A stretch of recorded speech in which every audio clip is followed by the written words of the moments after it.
Thank you very much for joining me. I'm the host of the Hybrid Remote Center of Excellence. I'm Nola Simon. And joining me today is the founder of Generalist World, Milly Tamati. Thank you so much. Hi.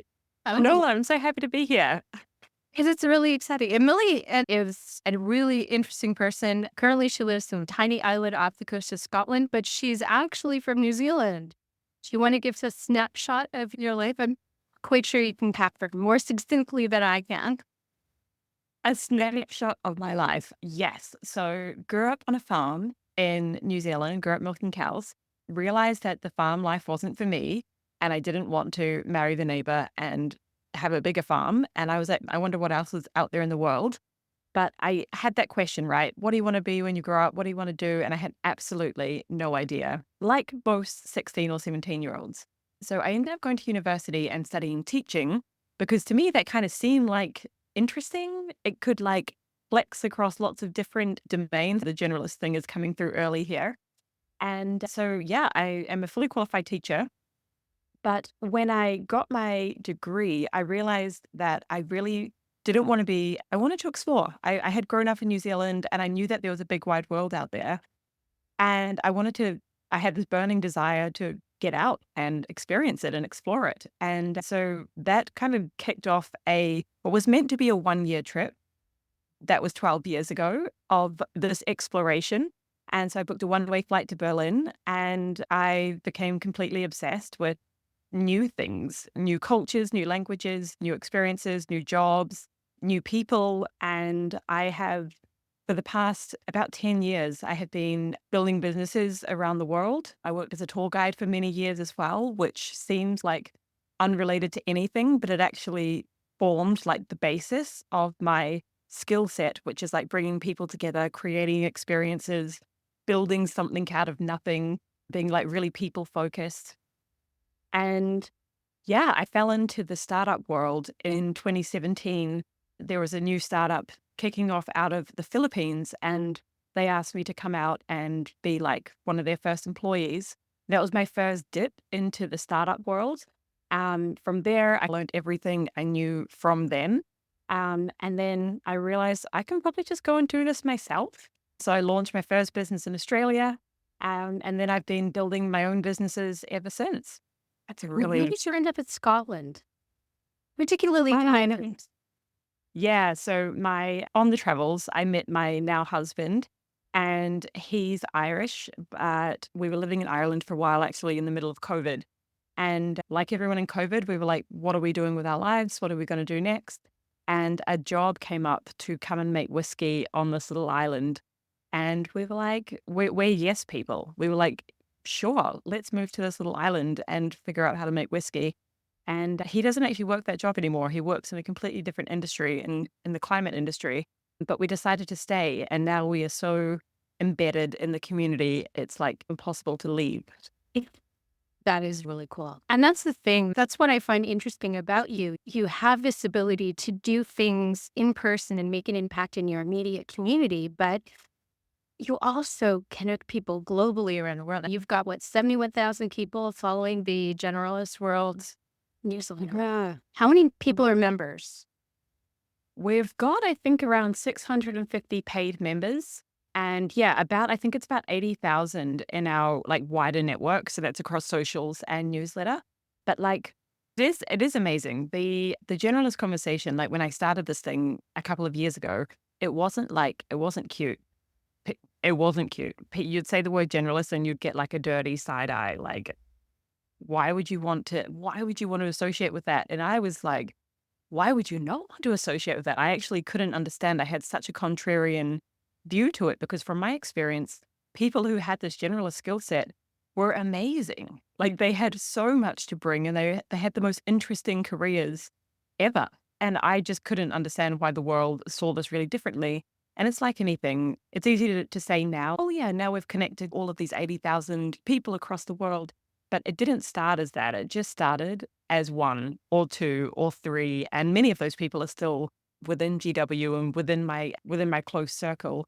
So yeah, I think particularly when people are thinking about like building networks, it can feel overwhelming or it can feel like the end goal is to be really huge, but really it's actually a success as well. if you connect 10 people, like that's amazing. If you can really bring 10 people together who needed to meet each other, like what a win. Yeah, yeah. And I feel blessed because you gatekeep how often people can get into the community. So I'm Yeah. blessed that I feel that I'm a member of it. So I'll tell you just shortly my generalist story. I know Lisa heard, but I'll just tell it just for the audience. For years, people always wanted me to be a teacher. Partly it was family dreams, partly it was because of the weight in my hair. But I also am I was always a gifted student, right? I majored in math. I minored in history. I studied it all in French with a smattering of Spanish on the side. So that's your first tip. But I'm Yeah. actually a masker. I'm not one of the squiggly career stuff because I had to work for a company for over 17 years and I've been in customer service for over 25 years. So I've had very narrow paths, but it's because I was masking the generalist skill set. So I go deep. So I have wide range. I took the generalist quiz. They have a fabulous generalist quiz if you want to know what type of generalist you are. And I actually scored on like the widest range, Ooh, interesting. but I have the ability to go deep. So like the T-shaped generalist kind of thing. So if you think about customer service, when you get a call, it could be asking anything. So Totally. customer service generally actually people who are generalists do well because you have to know anything that could in a way it makes that logical sense. That's where I ended up because I'm really good at being able to field whatever happens to come my way. So that's my story of how I ended up there. And if you look at what I'm doing right now with the future of work, that never being more generalist.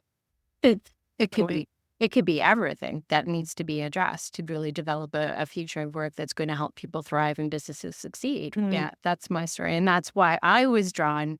I remember when they first floated the idea of the London Interdisciplinary School. I remember, and I never wanted to, after I finished university, I never wanted to take like a master's because I wasn't interested in going deep. Like, I majored in math, but I majored in math. I chose math as my major instead of history as a major because of the STEM bias that exists in the world. It's funny because that often comes up because I read more as like a liberal arts person. When people get to know me, they think that I'm and they try to discount you that way. And I'm like, yeah, but I majored in math. And they're like, oh, I don't know what to do with that. Oh my gosh. If I had $1 for every time I heard that exact line, we don't know what to do. That doesn't fit into our box. Well, it doesn't fit into the box, right? So I remember reading about what they were planning with the London Interdisciplinary School. And I was like, it was the first time I ever was like, if I was going to do a master's, I'll do that. Yes. And you have somebody on your team who actually works for the school and you, right? Yeah, I don't work for them. We have a close partnership. partnership with Nikita, who she actually leads partnerships for the London Interdisciplinary School. And we've done a few events with them. The International Generalist Day, we did a big event that included LinkedIn, a couple of the top universities in London. So like the work they are doing is so important because they're a challenger university, like to disrupt. I know that word gets used a lot, but truly to disrupt higher education, kudos, because that is a feat to even begin. Like you're trying to disrupt organizations that are like institutions that are hundreds of years old, particularly in the UK, probably similar in the US actually. So I think they're doing incredible work and I'm really excited to see now they're getting there. I think they've been around for about 4 or 5 years. So their students are now going out into the world and it's going to be really interesting to see those case studies of where they end up and how their careers take shape. Yeah, no, it's interesting. And of course, because I have kids and everything that my whole life is based in Canada, like I'm not in a position to really just come to the UK and do secondary, post-secondary education. So that's why I chose Generalist World because it allows me to really see everything that you're developing and meet journalists from around the world. But you are actually exploring the idea of education for journalists as well, too. Do you want to talk about your new venture, which is needed to really bring revenue into Generalist World and really advance you to the next step? Yeah, totally. I think it's filling a gap, to be honest. Like I think what we're really strong at, and particularly what my skill set is really what I'm really good at, is like the creation and distribution of content. So we've been able to build this like really strong, engaged, excited audience. And then we had our core product is community, which is a community membership. We open it a few times a year. And what we realized very quickly is that community is hard. Like, it is so difficult to get right. And the last thing you want to do with a community, in my opinion, is scale it, particularly too quickly. So the engineering of like how many people to let in has been so like the meetings that we've had, like the thought that's gone into trying to get this balance right of like, okay, we're growing, but we don't want to lose this like beautiful essence of the like culture and the feeling of Generalist World. So we knew that we needed some kind of other product. And the other thing is not everyone needs community. Like some people are like, I'm good. But I do need the education. And so what we did is we ran an understanding generalist survey, which I'm happy to share the link. And we really wanted to understand what the biggest pain points for generalists were, what the patterns were. And then we wanted to figure out how can we simply provide tools and support so people can work their way through these big challenges. And one of the things that kept coming up almost every single time was this like positioning and packaging and like translation of your skill set to an employer, to a client, to a hiring manager. It's that feeling of, oh, I could do everything. And that's actually not helpful for the person who wants to hire you to hear. Like you need to translate it into a language that they understand. So so we basically created this course. It's called Unboxed. And I was thinking about it over the weekend that I think a lot of courses promise you quick answers. So they promise you like, if you watch these 5 hours, you're going to get all the answers and you can copy and paste them. And that is not what Unboxed is. And in fact, I think this is probably like an anti-selling point, but it is the truth that like the answers come from the deep work. And Unbox will guide you through that deep work. It'll help you see the value that you bring. It'll help you, it'll help shape how you can stack your skills. It'll help you run career experiments. And these are all things that like, I'm not here on a pedestal being like, this is what careers should be. And this is how you should design your path. I'm the opposite of that. I'm like, you should design your path however you want. And it should be unique to you. And you don't have to stay in your lane and you don't have to be in the box. And because of that, to develop a course around that, it's a little, you can't really hand people the answers or like the one track of how to do that. So Unbox is a course that explores what kind of modern careers look like and what a career for you looks like. I really believe that careers don't have to be something that you just go to from 9 to 5 and be a little bit miserable. Like I think they can be a vehicle to loads of meaning. I think from what I can tell, like you get this in the work that you do. It's a lot of joy and fulfillment and meaning. And I'm like, oh my gosh, if we could help more people create careers like that, what a net positive to the world. So Unbox, I believe when this episode goes out, it'll be live. We're opening just for 1 week. So if it resonates, I would love to see folks in there. So it's a standalone course. You don't have to be a member of Generalist World to actually sign up for Unboxed, right?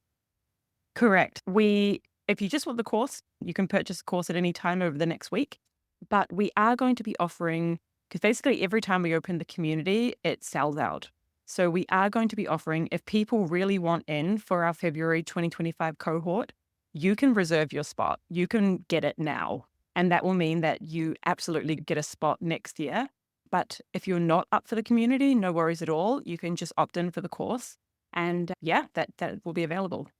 Okay, perfect. Yeah, I wanted to make sure I have and I've seen you're offering members discounts, right? Yes. Is that Yeah.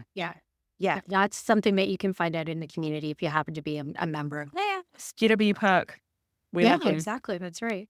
And I think that's fabulous because people don't really understand generalists, right? And they don't often understand how to translate it into the world of work as it currently stands and what it's going to be in the next 5 to 10 years.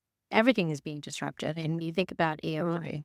Milly ran a fabulous experiment. I want to talk about your experiments, actually. She's very good at skills stacking, but also going out to the community and asking for ideas and support and just brainstorming in general. So she's gifted at bringing people together and just getting people to spitball, really. And so you ran an experiment to get sponsorship for Generalist World because you have staff, you have expenses, you have technology that you have to pay for. And you were testing out Napkin AI. And I did this with my podcast because I wanted to see, I'm not a visual thinker at all. And so I saw your post about this and I was like, oh, cool, because I've been experimenting with Pinterest. And I'm like, the thing that I struggle with is what visuals to pair with my content. And so I took the 100+ episode titles of my podcast and put it into Napkin AI and asked it to generate a visual that would represent the themes of the podcast. And it came up with this fabulous visual. Actually, it actually does a deep dive and it gives you like probably like maybe somewhere between 20 and 30 that you could choose. Yeah. And presents it in a different way, and then you can choose whichever one you want. But you did this as an experiment. You selected one of those visuals, and then you asked the community to help you amplify that post so that you could get in front of the Napkin AI CEO and ask them whether they would like to sponsor the community. Now, this took off on, I know you had it on LinkedIn, but it really took off on TikTok, right? Yeah, massively. This is an example of how an experiment can really lead to it. Even I don't know where it ends, whether you've had that conversation about sponsorship or not, but it gets so many eyeballs and just draws attention to the idea of Generalist World. And did you want to talk about that a little bit? Yeah, it's so funny because that one wasn't an intentional experiment. That experiment evolved on the fly. Probably not the best like scientific approach, but as a rule, I love experiments. I love testing little things and being like, that became a big thing. What worked? How can I do that again? How can I bring other people into the fold? So the idea behind Napkin AI, I just found it somewhere, saw a link somewhere and tested it out. And the video that you see, I think it's about 15 seconds long. That's legit. That's literally me on the first time. And all those reactions are completely legit. I couldn't believe that it was instantly.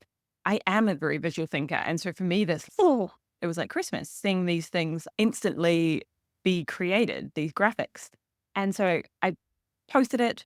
I think the thing with socials is pretty quickly if something is going to hit, and it was hitting immediately on TikTok. People were talking about it. They were sharing it. And so I was like, okay, I'll cross-post it to the LinkedIn, test out the waters. There's always different audiences there. So not a given that it's going to hit there. It landed there as well. And what I did from there is that's when I started to say, okay, this seems to be taking off on both platforms. What are my options? What can I do here? How could this be a win for me, for Napkin, for the community? What could that look like? And so then I created a follow-up video basically saying, this is now a pitch. My last video for Napkin got, I think it's over 450,000 views, something bananas. TikTok was a wild place. And yeah, I just tagged Napkin in it. And then their CEO reached out to me and was like, wow, that was pretty cool. I hopped on a call with their head of growth and we just had a really transparent conversation. I was like, I really like your product. I think it's awesome. I think the key to this is do it so sparingly. Like I never shill, like never promote almost any product unless I'm using it every day. I'm wowed by it. I'm not doing it for the bonuses, or I think your reputation online, you have to be so careful. And so for me, this was a great product. I knew that people would like it because I liked it. I am my target audience. Yeah. And I was like, I know that this could be helpful for folks. TBD, that is still in process. They're keen to figure out some kind of partnership and we're just looking into it. So the experiment continues. Yeah, no, and I think that's cool. But that leads us to our next experiment, which was intentional. Yeah. And I will let you guide that one because I want to make sure that it's going to get the attention that you want it to have. So can you tell us all about our surprise for Thanksgiving week? Yeah. And I think I'll try and frame it from what people can learn and what people can take away and what people can do in their own businesses or careers that they could replicate things. So the first thing is I asked a question in Slack. We have a team channel, and I was like, "Hey guys, what does it look like to do something weird?" I was like, "Let's have a thread. There are no bad ideas. Just money's not an issue, time is not an issue, network is not an issue. Just idea storm. Let's If we get had our no heads down." constraints, No what would you do? constraints. What would we do? What would we do? And one of the ideas that came up was we're like, oh, we'd have a billboard in Times Square. And then I sat on that for a second and I was like, I actually think that I know someone who knows how to hook that up. And it was simply like a message to them being like, hey, we're really interested in getting this billboard. Do you think you could connect us? And they said yes. And this is also the power of network. And lesson, ask for things, be a good person, and then just ask for things. And when people need things from you, return the favor if you can. So this person was able to connect us. It's all through Brex. Shout out to Brex who are hooking us up with this. And we basically had a call with their partnerships team, and long story short, were able to get a billboard. The Thanksgiving thing was a surprise. That was just a cherry on top. We had no influence or say over that. And then, so we basically then had this opportunity where our very small team, very small, like people often think Generalist World is a lot bigger than we are. We're actually really tiny. That's why, right? 6 people? Yeah. And up until the last maybe 3 months, or maybe a bit more, 4 or 5 months, it was just me being the only full timer. And then everyone else was like 1 or 2 days a week. So it was like hilarious when people would think that we were this massive company. So basically, our little team is like dancing around our living rooms, being like, this is wild, we're getting a billboard. But because we have our community who is like just the core of everything that is Generalist World, it starts in the community and everything from there. We were like, let's ask the community, what do they want to have on a billboard? This is not, and this is actually this is a philosophy or how I think about our community, is that it's not like Generalist World and then the community, they're just one and the same. So when Generalist World gets a billboard, our people are getting a billboard. This is a message from us, from me, from the team, from them. And you saw the thread. Yeah, it was so fun. People were jazzed. They were excited. And we ended up choosing a slogan that someone in the community on that thread created. So it couldn't be more like community driven. And we thought to make it a little bit fun, we've kept the final slogan a bit of a secret. I'm interested to know if I'm right. I guess which one I would pick. I'm dying to know if I'm. This is a fun thing. It's like, if you can find ways to make things fun. The internet these days, it's either so self-promo-y or inauthentic or insincere. And if you can just find ways to, inside these spaces, have these really sincere conversations and connections, then it becomes like their favorite place on the internet. Oh yeah, It's a really good place to hang out. every day. Honestly, Literally. I don't necessarily always write everything, but I read a lot. Right? Yeah, there's a lot to read. Even I like to. I love you guys. I can't keep up, which is a great point. Like, you got to be really careful about the scale of how you scale things. It's a science. So yeah, then yesterday, this is actually a funny little story. Yesterday, our team, we had a stand-up meeting and we were talking about what's going to happen with the billboard. And we were like, okay, how can we get people involved that are like outside of New York? Because we have a pretty big following in New York, but we're global, lots of people outside. And we're like, how funny would it be if we created this campaign where basically anyone can have a billboard? You just go stand outside. We have our squiggle, which has now become, we may as well trademark that emoji because it's become synonymous with Generalist World. I saw somebody trying to use it yesterday, and I was like, yeah, that's not going to fun. That's serious, trying to use it. So this is how ridiculous our team is. We were like, we got really excited and we were like, yeah, let's just go and do it right now. And honestly, 4 minutes after that call, Edja posted a picture and she's outside. She's done the squiggle. She's holding her billboard. And I was like, then Emily's up a tree. I know. She was handing me from her bed. She looks like that sloth emoji. It's the best thing ever. And we were having so much fun. And I think that radiates through everything. If we're having fun, people want to hang out with people that are having I fun. I was planning it yesterday. I was coming home from dropping off my daughter, and I was just driving along Lake Simcoe, and I was like, "Oh, cool! Look at all the Canada geese on the lake because nothing's frozen in Canada. Like, cool. Oh, in like the UK right now, yeah, nothing. I literally didn't even look at when I was walking yesterday, and I'm like planning my squiggle in front of the Canada geese and the lake. So I have to go back. It's colder today, but I think they'll still be there. Yes, That's that's amazing. yeah. That's amazing. And so it's almost like if people listening think about it as there was a big experiment that started, the impetus was, hey, what's some like weird marketing things we can do? And then from there it was like, okay, we've got this billboard. How can we involve the community? And now it's an experiment within an experiment. We're now running this other campaign within that, which is like anyone can have a billboard. And I think it's just about tapping into, we call it being strategically weird. Yeah. Where like you could just do things. You could just be like, hey, that'd be fun. Do we think that would be fun? Cool. Let's just go do it. It'd be great. I This think morning, Milly sent me into just to see what we want to talk about because I'm very bad. I keep things very casual, very it's great. forget that people like structure. And so she sent me a note, and but if we talk about the Billboard campaign, I don't want it to release until Monday. And I'm like, we can totally use the podcast, so have the campaign, and publish this on Monday so that not only do you have like pictures from around the world, but you'll have a full blown podcast episode that you can Appreciate it. amplify. Used to amplify. Cool. Yeah, exactly. That's right. And that happened what, in 10 minutes? Not even? Yeah. Yeah.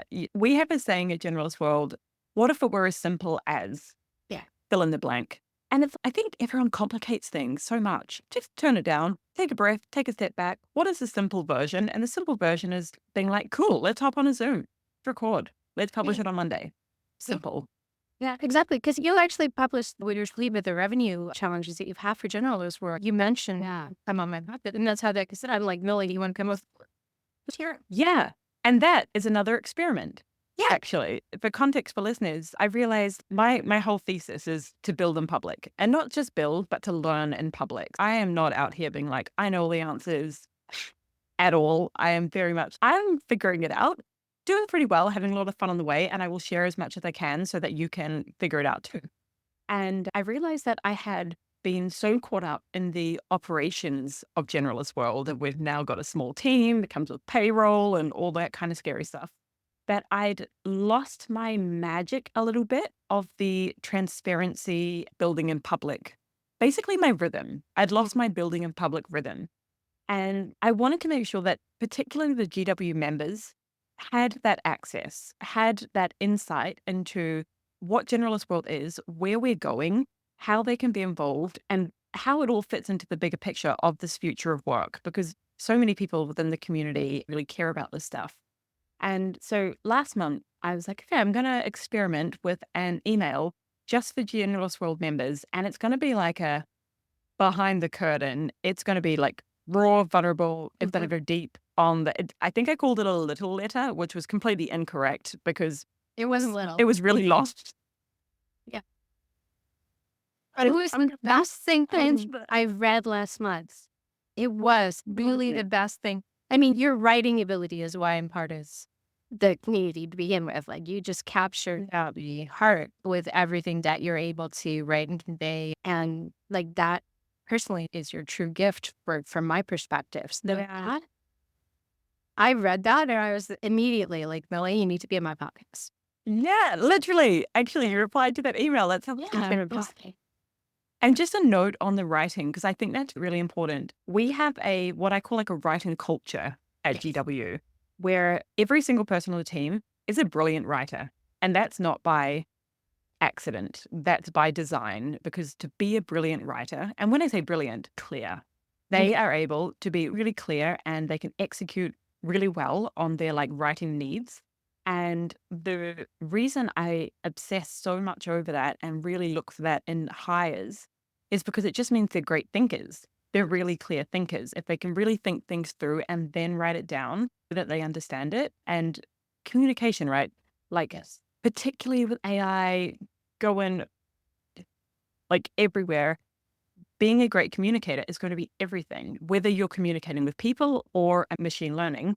I think writing is going to be perhaps one of the most important skills in 2025, to be a really clear, thoughtful writer. If I could give advice to young people, it would be just practice, because writing is a skill. I think some people come out of school and they're like, oh, but I didn't do well in English, or I'm not a good writer.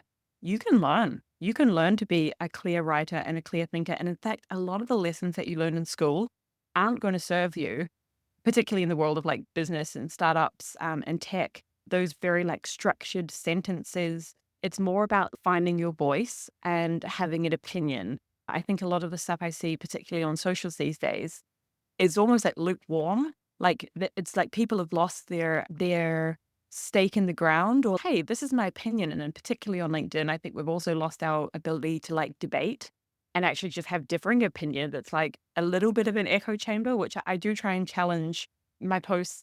I try and I guess say the quiet things out loud. And I think that's often why they resonate. It's because if you're thinking something, I almost guarantee others are thinking it. They just may not have had the language or the courage or the confidence, whatever it might be, to say it out loud.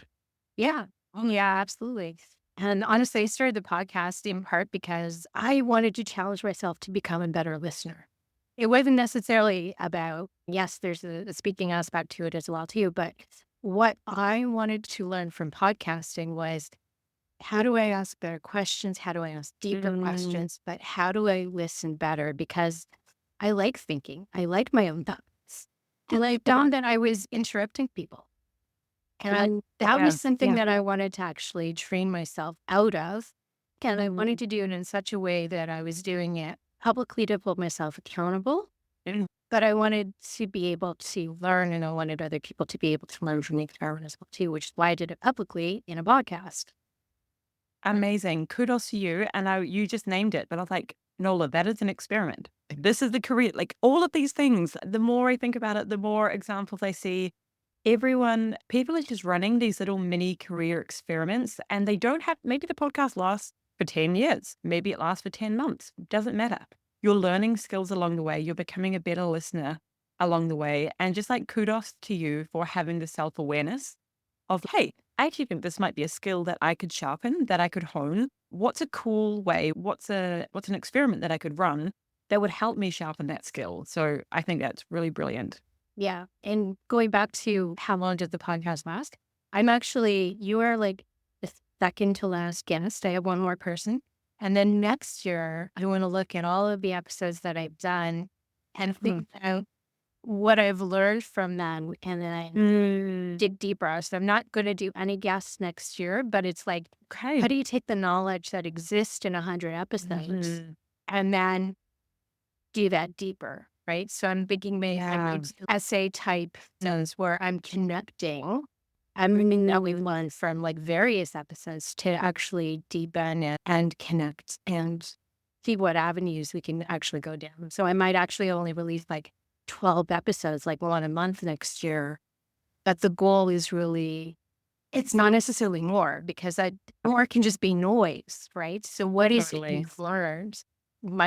Everybody wants to publish all the time, but I think at some point you need to slow down and think how you go deeper, right? Yeah. That's an experiment for next year. Yeah. I wonder if an interesting prompt, like the prompt that got you here was, how can I become a better listener? And I wonder if the prompt for the next one is, what do I want to learn this year? And maybe it's like how to synthesize information or how to distribute content, or whatever it might be. And then that could form the basis of your next experiment. Yeah, I'm excited. I'm excited to see what you come up with. I know. Yeah, because I look at some of these podcasts and they have 800 episodes, and I'm like, what does anybody learn from that? Because I'm not going to do a deep dive and listen to 800 episodes. I find it overwhelming when I look at your podcast that way. And I'm like, I don't even know where to start. Yeah, I hear you. And I just need to call out 100 is amazing. I think like Thank you. average most people get to is like 3. I know. Like, No, or I think it's 10. really, Like I've heard, yeah, it's really low. it's And the so fabulous 100, pod fade.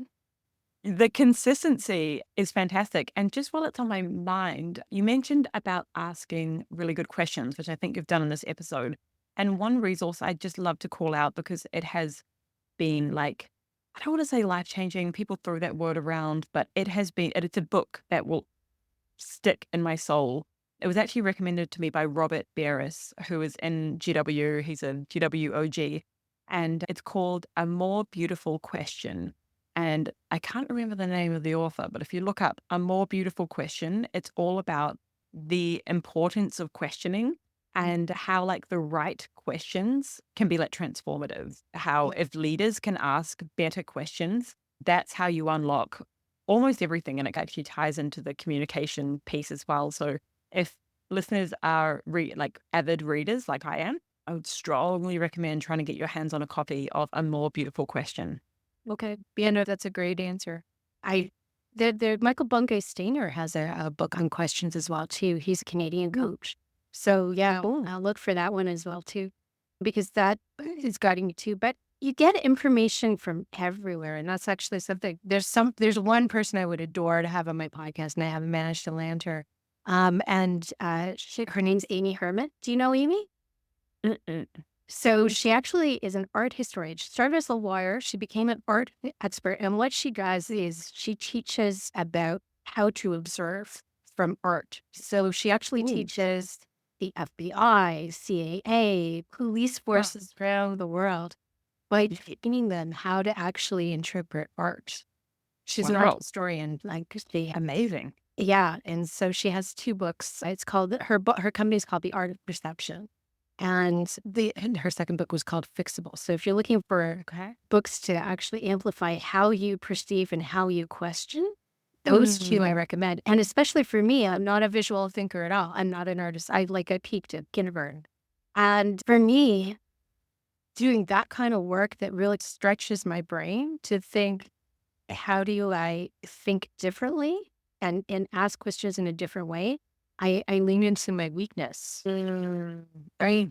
Yeah, those are my two book recommendations for actually three there. Sorry. Brilliant. Too many books we're reading. All right. For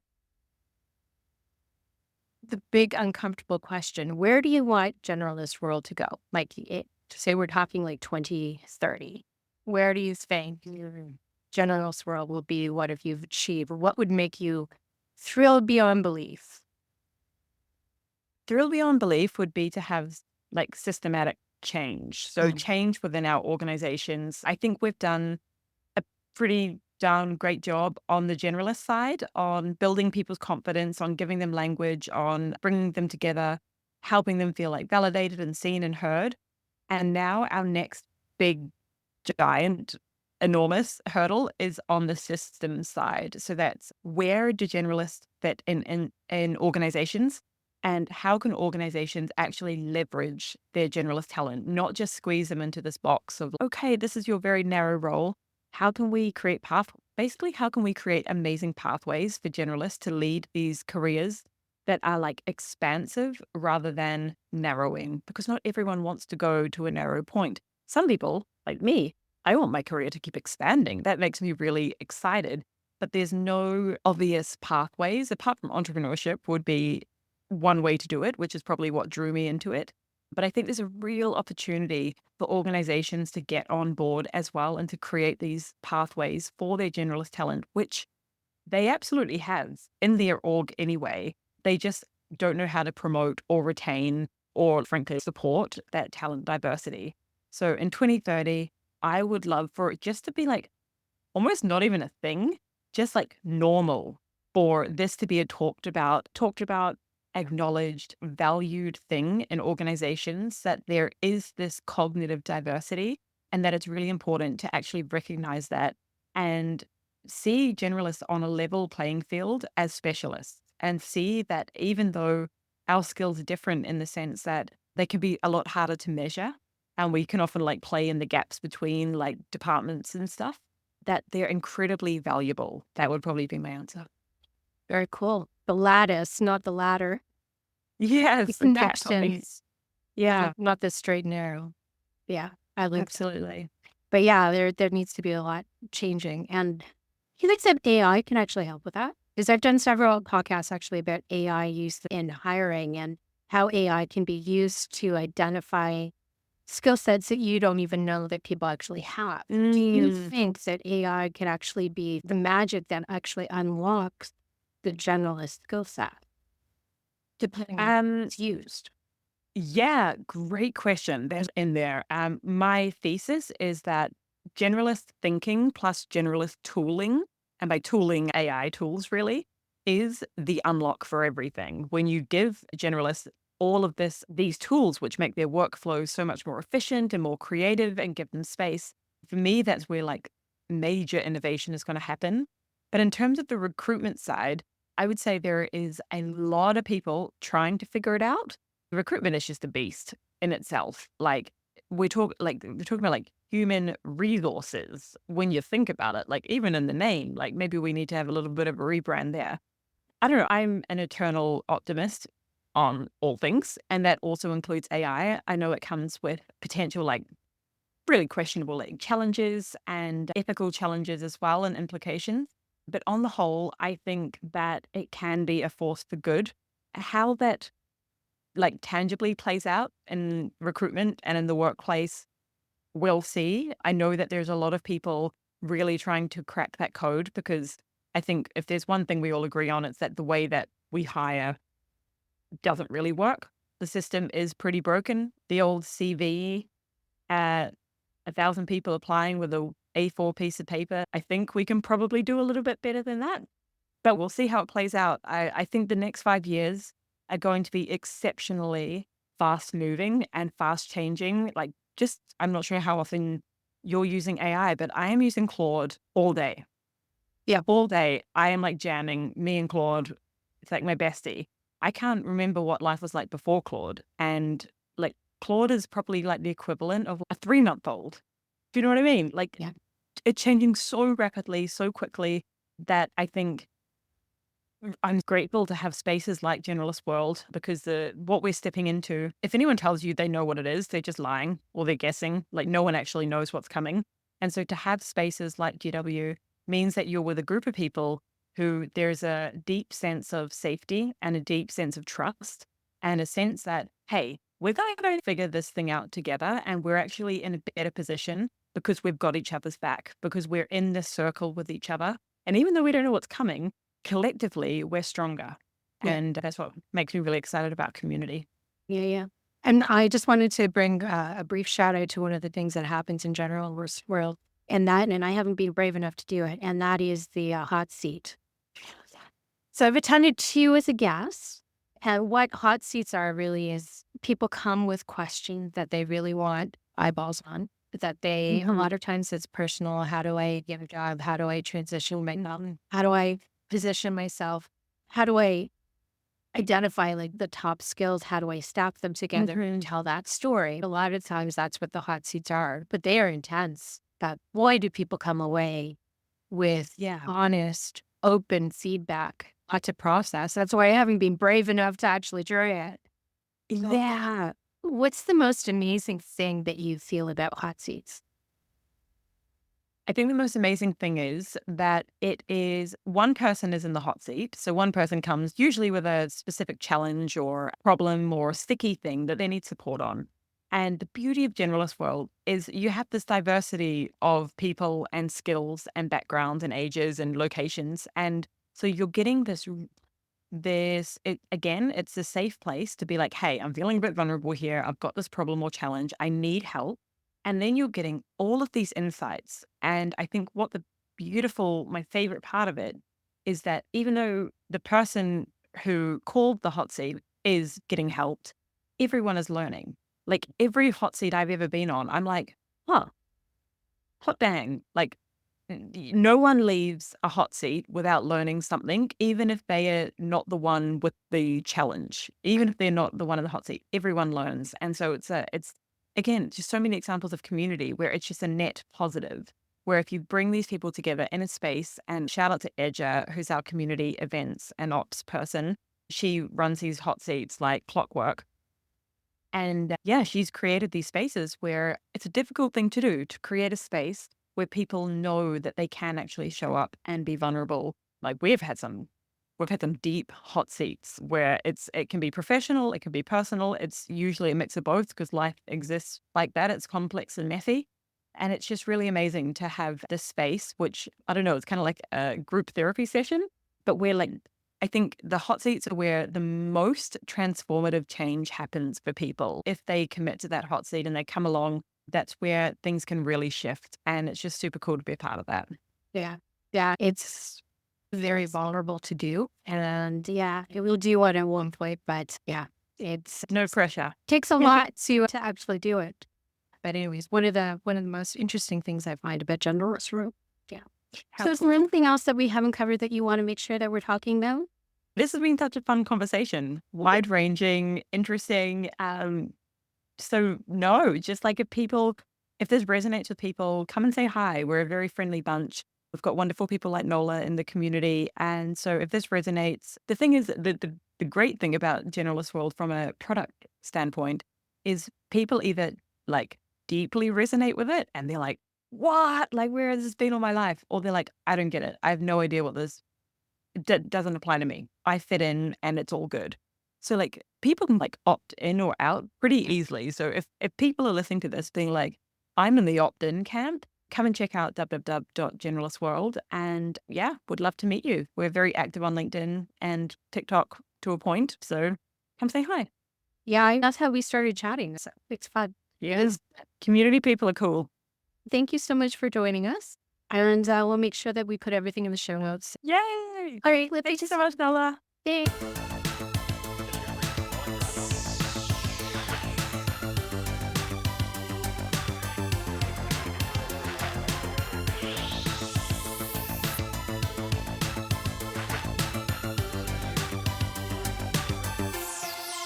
Start finding yourself in orbit.